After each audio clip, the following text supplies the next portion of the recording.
project of River Ganga called the Jal Marg Vikas will be developed from Allahabad to Haldia to cover a distance of 1620 kilometers, which will enable commercial navigation of at least 1500 tonnage vessels. The project will be completed in a period of 6 years at an estimated cost of rupees 4,200 crores. Airports. Despite increase in air connectivity, air travel is still out of reach of a large number of aspirational Indians. Scheme for development of new airports in Tier 1 and Tier 2 will be launched for implementation through the Airport Authority of India and the PPPs. Road sector constitutes a very important artery of communication in the country. The sector has taken shape from 1998 to 2004 under NDA government. The sector again needs huge amount of investment along with the debottlenecking of a maze of clearances. I proposed investment in the National Highway Authority of India and the state roads of an amount of rupees 37,880 crores, which will include rupees 3,000 crores for the Northeast. During the CFI, a target of national highway construction of 8,500 crores will be achieved. A modern nation needs multiple sources of transportation. A country of India's size must have a transport network which can ensure faster travel across the cities which are geographically distant. This will also improve the supply chain in transporting goods across cities. We will initiate work on selective expressways in parallel to the development of industrial corridor. A project preparation of NHAI shall be set aside. For project preparation, NHAI will be set aside a further sum of rupees 500 crores. Power. To promote cleaner and more efficient thermal power, I propose to allocate a sum of rupees 100 crores for preparatory work of the new scheme called the Ultra-Modern Supercritical Coal-Based Thermal Power Technology. Comprehensive measures for enhancing domestic coal production are being put in place along with stringent mechanism for quality control and environmental protection, which includes supply of crushed coal and setting up of washeries.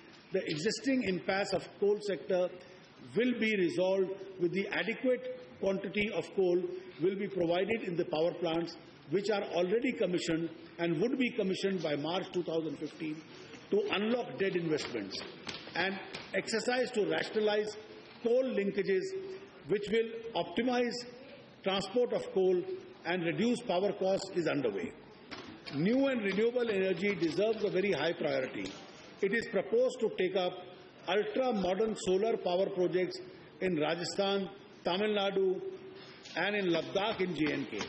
I have set aside a sum of rupees 500 crores for this purpose.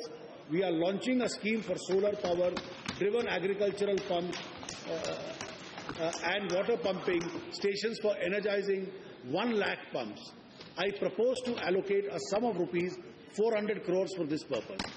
An additional amount of 100 crores is set aside for the development of 1 MY solar parks on the banks of canals. Implementation of green energy corridor projects will be accelerated in this financial year to facilitate evacuation of renewable energy across the country. Petroleum and natural gas. It is my government's intention to accelerate production and exploration of coal bed methane reserves. The possibility of using modern technology to revive old and closed wells still will be explored to maximize production from such fields. The usage of PNG will be rapidly called up in the mission mode as it is clean and efficient to deliver. We have at present 15,000 kilometers of gas pipeline systems in the country. In order to complete the gas grid across the country, an additional 15,000 kilometers of pipelines are required. It is proposed to develop these pipelines under appropriate PPP models. This will help in increasing the usage of gas, domestic as also imported, which in the long term will be beneficial in reducing dependence on any one energy source. Mining. It is my government's intention to encourage investment in the mining sector and promote sustainable mining practices to adequately meet the requirements of industry without sacrificing environmental concerns. The current impasse in the mining sector, including iron ore mining, will be resolved expeditiously. Changes, if necessary, in the MMRD Act would be introduced to facilitate this. There has been a request from several state governments to revise the rate of royalty on minerals. Honourable members are aware that royalty can be revised after a period of 3 years. Last revision took place in August 2009. Therefore, another revision which is due will be undertaken to ensure greater revenue to the state governments.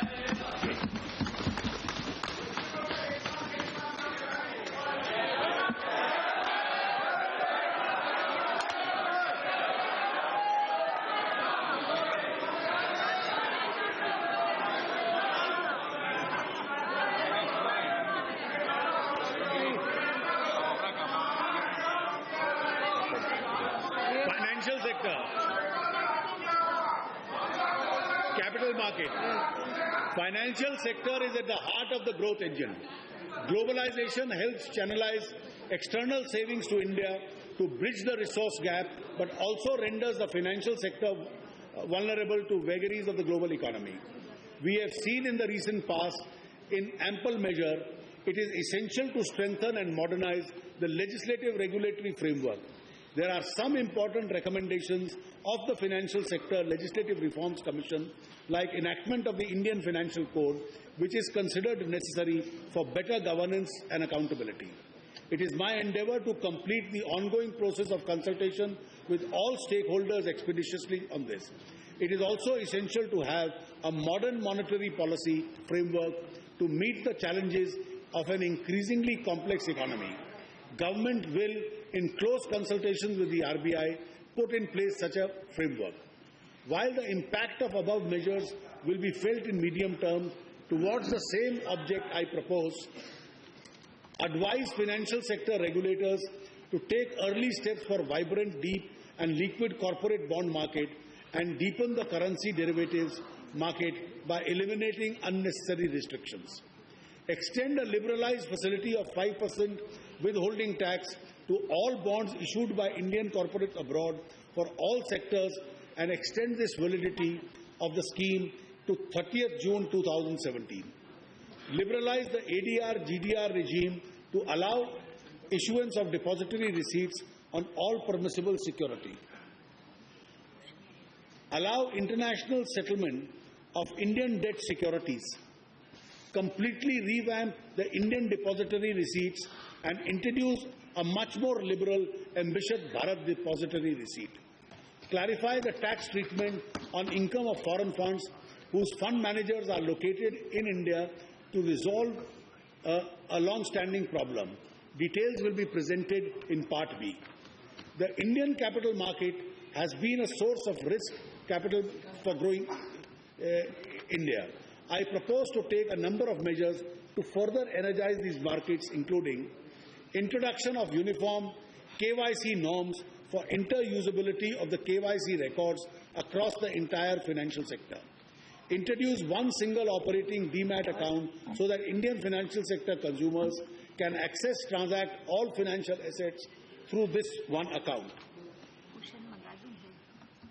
At all the strengthening the regulatory framework of the commodity markets, the Warehouse Development and Regulatory Authority has been transforming plan to invigorate the warehousing sector and significantly improve the post-harvesting lending to the farmers against negotiable warehousing receipts. This plan will be implemented with vigor. There is an urgent need to converge the current Indian accounting standards with international financing standards. I propose for the adoption of the new Indian accounting standards by Indian companies from financial year 2015-16 voluntarily and from the year 2016-17 on a mandatory basis. Based on international consensus, the regulators will separately notify the date of implementation of the accounting standards for banks, insurance companies. Standards for computation of tax would be notified separately.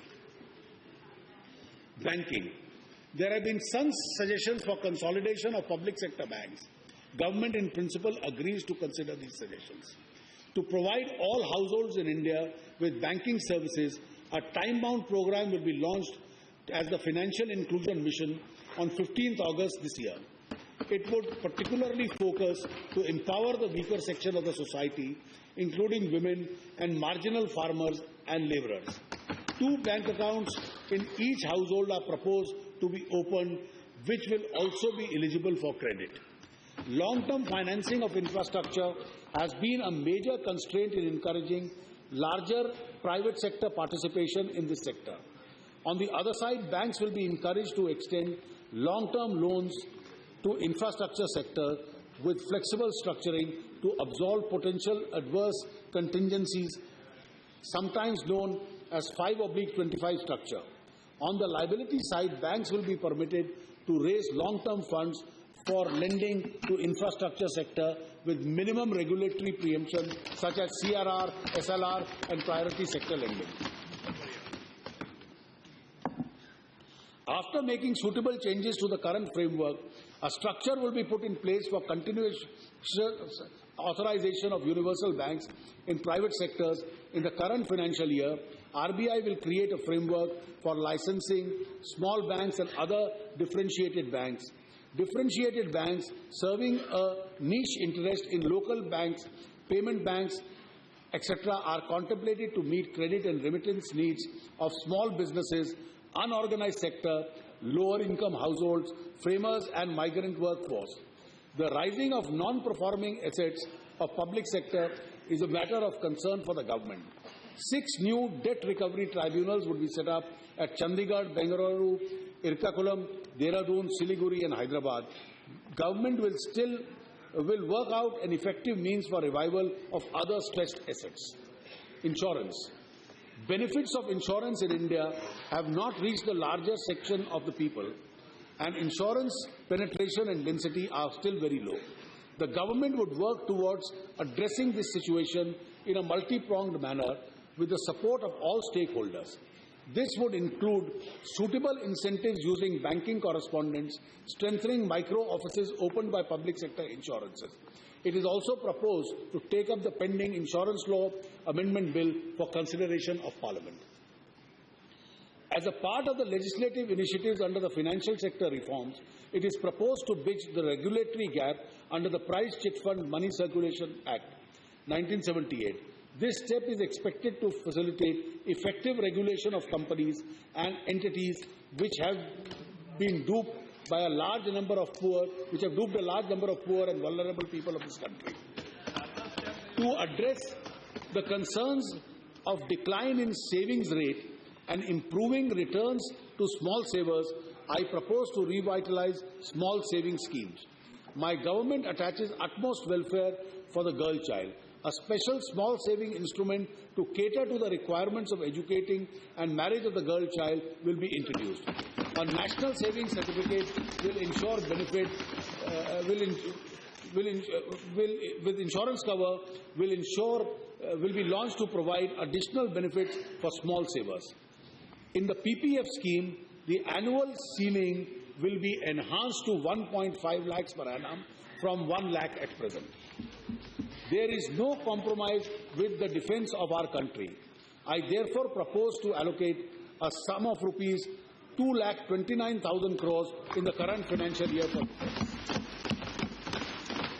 We reaffirm our commitment to our brave soldiers. A policy of one rank, one pension has been adopted by the government to address the pension disparities.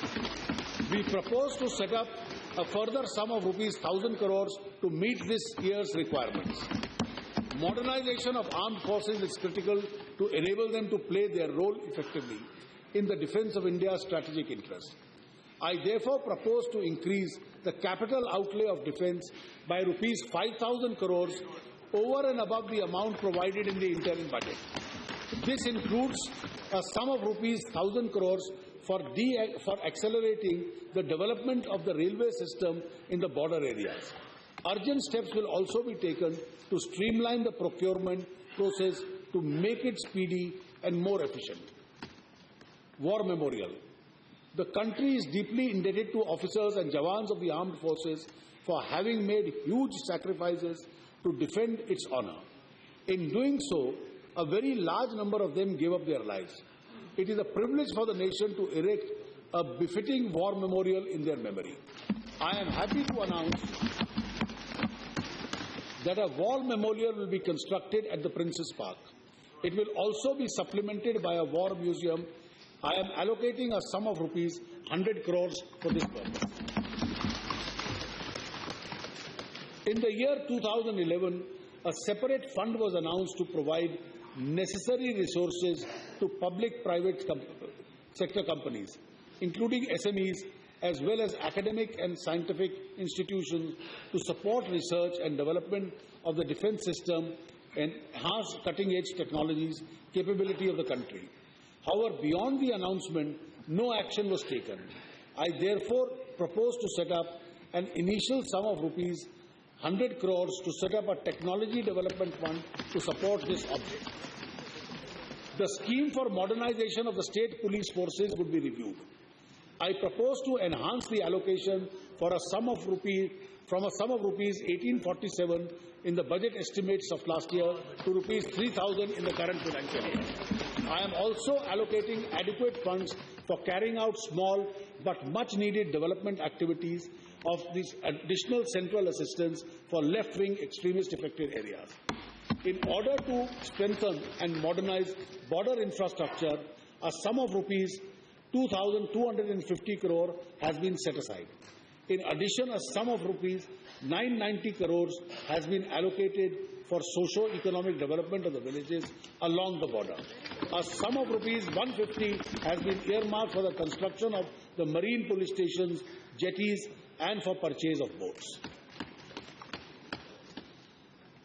The nation is equally indebted to the officers and the jawans of the police forces, including the central armed police forces, who are constantly engaged with the enemy within and in the process of sacrificing their lives in the line of duty. I announce the construction of a befitting National Police Memorial. I propose to set aside a sum of rupees 50 crores for this purpose in the current year. India's rich cultural, historical, religious and natural heritage provides a huge potential for development of tourism and job creation as an industry. I propose to create 5 tourist circuits around the specific themes and set aside rupees 500 crores for this purpose. The National Mission on Pilgrimage, Rejuvenation and Spiritual Augmentation Drive will be launched this year. A sum of rupees 100 crores is being earmarked for this purpose. National Heritage Development and Augmentation Yojana will be launched for conserving and preserving the heritage character of these cities. To begin with, I propose to launch this program in the cities such as Mathura, Amritsar, Gaya, Kanchipuram, Vilakanani and Ajmer. I propose to set aside a sum of rupees 200 crores for this purpose. The project will, through a partnership of the government, academic institutions and local community combine, offer affordable technologies. Archaeological sites preservation requires urgent attention, lest our ancient heritage is lost to all future generations. For this, I propose to set aside a sum of rupees 100 crores. Samarth Gaya Varanasi Buddhist Circus would also be developed with a world-class tourism amenities to attract tourists from all over the world. Goa has emerged as a major international convention center. It has also been declared a permanent venue of the International Film Festival of India. There is a urgent need to develop a world-class convention facilities. This can at best be done in close collaboration with private sector. Government of India will fully support the initiative to develop the facilities of the PPP board through the VGF scheme. Water resources and the cleaning of the Ganga. Rivers are the lifeline of our country.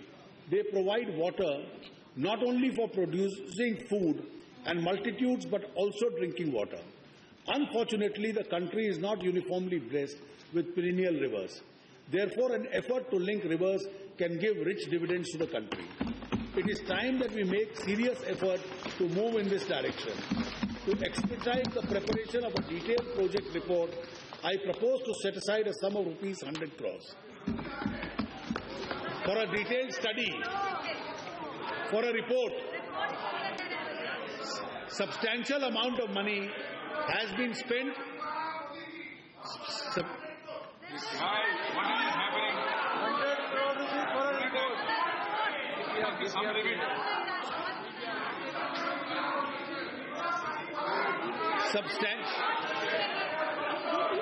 Substantial amount of money has been spent in conservation and the improvement of the Ganga, which has very sacred place in the collective consciousness of this country. However, the efforts have not yielded the desired results because of lack of concerted effort by all stakeholders. I propose to set up an integrated Ganga conservation mission called the Namami Ganga and set aside a sum of rupees 2,037 crores for this purpose.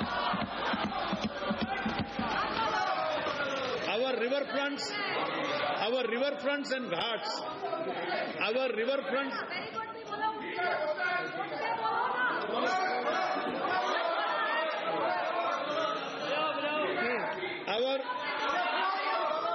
Our riverfronts and ghats are not only places of rich historical heritage, but many of these are also sacred.